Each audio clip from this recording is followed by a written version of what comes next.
Nike was down. Nike has grown to be one of the most prestigious, glorious, and greatest brands in the world. Nike Inc.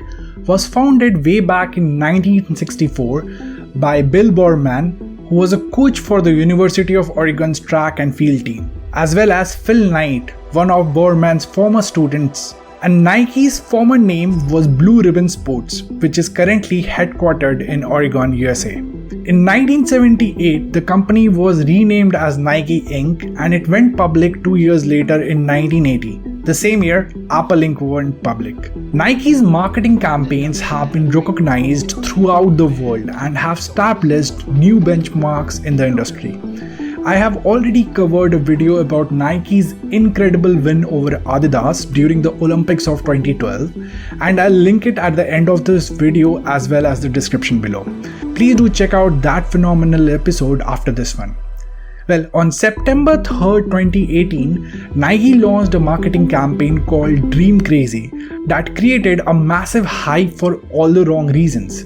This Dream Crazy campaign generated an enormous uproar in the social media community.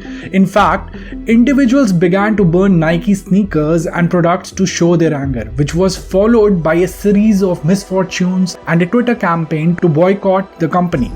This ad got so controversial that even President Donald Trump sent out a tweet criticizing Nike for their commercial. On top of that, the media started to report on all this chaos, which gave the situation even more negative attention. But behind the scenes, something was cooking that few people noticed. While all of this drama unfolded, everyone thought that Nike's sales were going down the drain. However, after the controversial ad, Nike sales went up by 31% and its quarterly earnings went up by $129 million, which shocked everyone. And as soon as this information became public, the stock prices of Nike increased by staggering 36%, resulting in a $6 billion surge in Nike's market value. The interesting question is, what was this commercial all about? How did Nike capitalize on this huge controversy to generate an additional $100 million? And more importantly, what are the most crucial lessons that we as business students and stakeholders must remember from Nike's brilliant marketing strategy? Before I proceed to discuss this story in greater detail, I would highly appreciate if you can subscribe to Alphause for brand and business stories and case studies similar to this. You have hit home as we cover free and new business content tailored specifically to entrepreneurs, solopreneurs, content creators, small and medium business owners, students, and anyone else who is hustling and dreaming. Well, so click the bell icon to be notified as soon as a new story is published. After you have subscribed, please leave a comment "I subscribed" and I would personally respond to all those comments. Now getting back to the Nike story, it dates back to 2016 when there was several cases of police brutality against black people, and one of them was George Floyd case in 2020, which saw a huge backlash against the police in the United States. So back then, Colin Kaepernick, an NFL player, kneeled down during the national anthem as a protest against police brutality. The Black Lives Matter movement also gained momentum as a result of this action. Now, millions of people took to various social media platforms to share the thoughts on Colin Kaepernick, some of which were positive, while others were less so. There was so much at stake that even President Donald Trump compelled to share his opinion on this incident through Twitter. Because of all this, Kaepernick quickly found himself without a contract with any of the NFL's 2017 season. As the Black Lives Matter movement gained momentum, more and more people showed their anger and support in their own ways. That's when, on September 3rd, 2018, Nike unleashed the world-famous Dream Crazy marketing commercial. To everyone's surprise, Colin Kaepernick's voice was in the commercial. In just a few hours, this commercial had climbed to the very pinnacle of popularity across all social media platforms.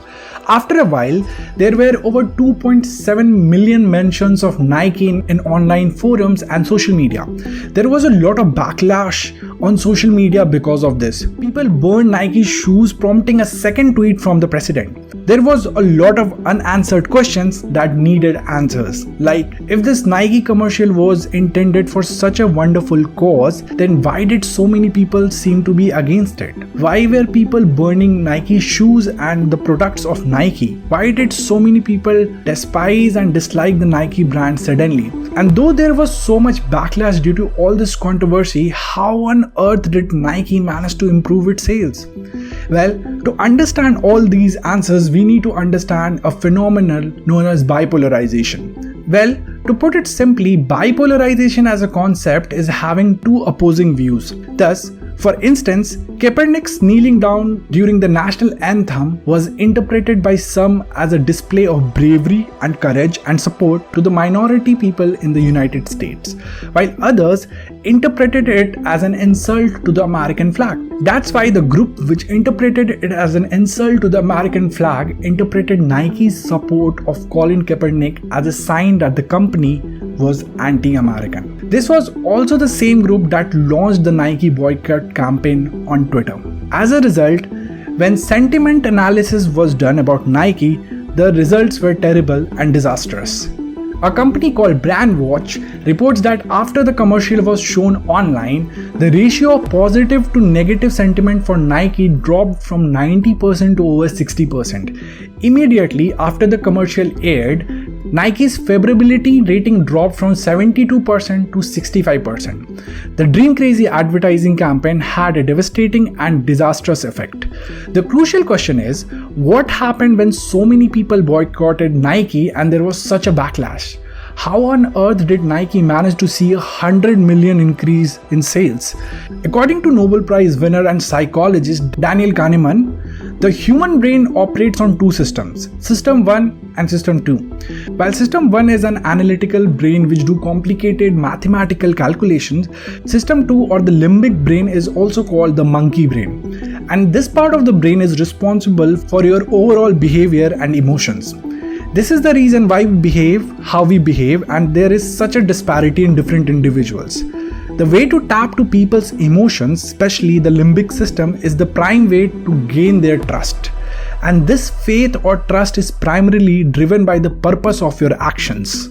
So for instance, if you can connect with someone's goals and purpose, that person or group will trust you immediately or eventually. People do not buy what you are selling. They buy why you are selling it. If you take a step back and observe this carefully, you will realize that Nike as a brand never shows its product features in its ads. It never talks about why their soles are better than Adidas or any other brand as such. In fact, they honor and appreciate great athletics and great athleticism. That is the message Nike gives about why they are selling what they are selling. This is exactly what we can see in Nike's Dream Crazy advertising as well.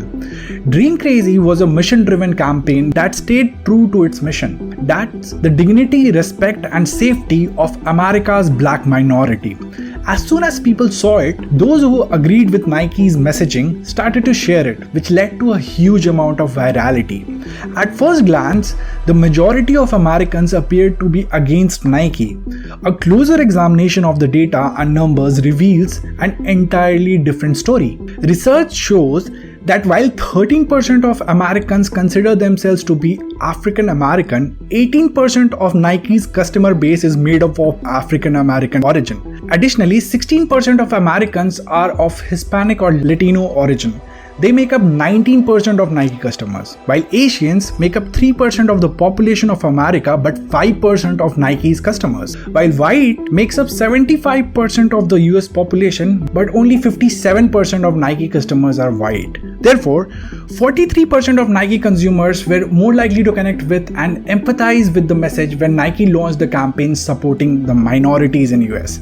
Nike claims a sizable minority of its white customer base supported Colin Kaepernick.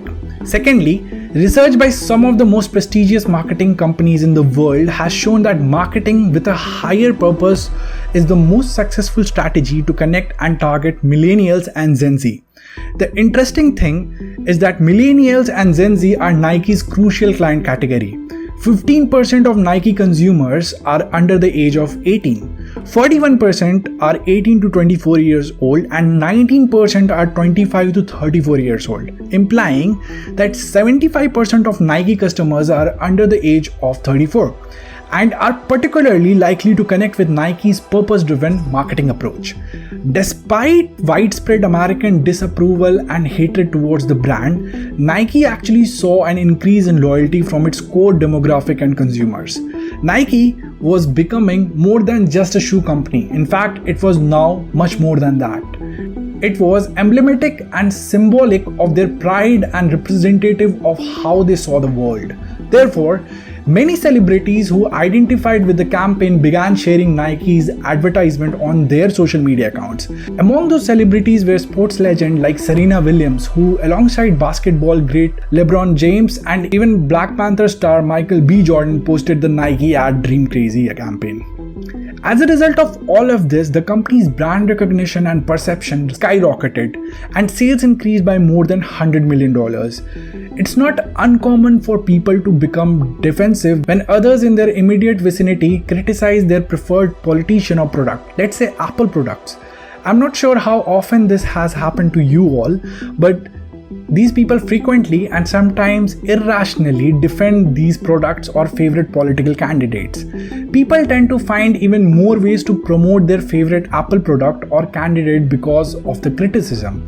Now you can see this is the result of nothing but bipolarization in terms of human science and psychology, and in terms of marketing, it's being a brand advocate. Because of all this, Nike got the icing on the cake. Throughout this process, Nike achieved the powerful golden loop of media publicity, which states that anything sensational is covered by the media and anything which is covered by the media becomes sensational. In this instance, this outpouring of emotion in response to Nike's advertisement elevated it to the status of a phenomenon, prompting major news organizations to cover it. Because of this, it became a national headline which brought more attention to it. Consequently, President Trump tweeted and retweeted about it. Because of this, it blew up into an even bigger phenomenon, receiving even more attention from the press. And guess what? Nike received free publicity worth an estimated $163.5 million as a result of this controversy. In this manner, Nike established the standard for viral marketing in this 21st century. I also talked about another Nike's viral marketing during the 2012 Olympics and what the legendary Steve Jobs learned from Nike before the iconic Apple Think Different campaign. You can check it out here as I have linked it above on the I button and also in the description. This brings me to the most important part of this episode. There are 3 essential business lessons to be learned from Nike's Dream Crazy advertisement. First and foremost, branding and marketing in the 21st century go beyond simple pricing cut and discounts. And marketing is not just about selling products anymore. Advertising and marketing in the modern digital era is all about connecting with customers on a deeper level and promoting an exceptional product or service. Nike's audacity in this case was to endorse Colin Kaepernick, showing their support for the right cause while also using their commercial to advocate for the respect and security of African and Black Americans. Lesson number 2 is that if you want to thrive in marketing, you must have a thorough mastery of these 3 critical disciplines: consumer psychology, behavioral economics, and human-centered design. Now, these 3 play the most crucial role when it comes to marketing in the digital age. Finally, and most importantly, understand that controversial advertising, despite appearing profitable on paper, is actually a double-edged sword. If executed properly, it can surge you to stardom, but if handled poorly, it could cause irreplaceable harm to your reputation. The Gillette ad, we believe, is a perfect illustration of this. I'll cover that campaign too in our next episodes. Therefore, always give the failures the same amount of attention and importance as the successes.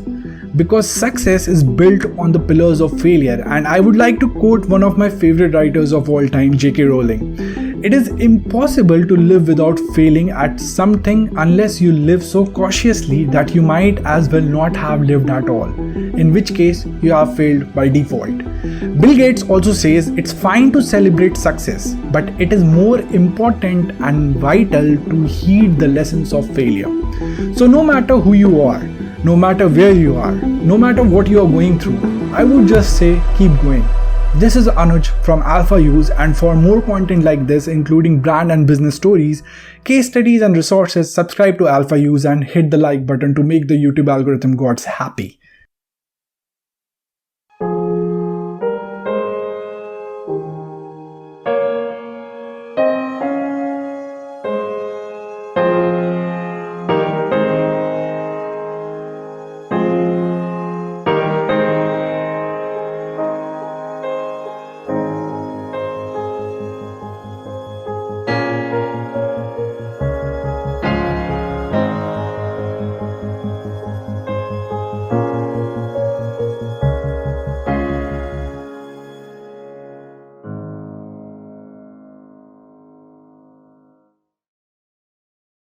Until next time, peace out.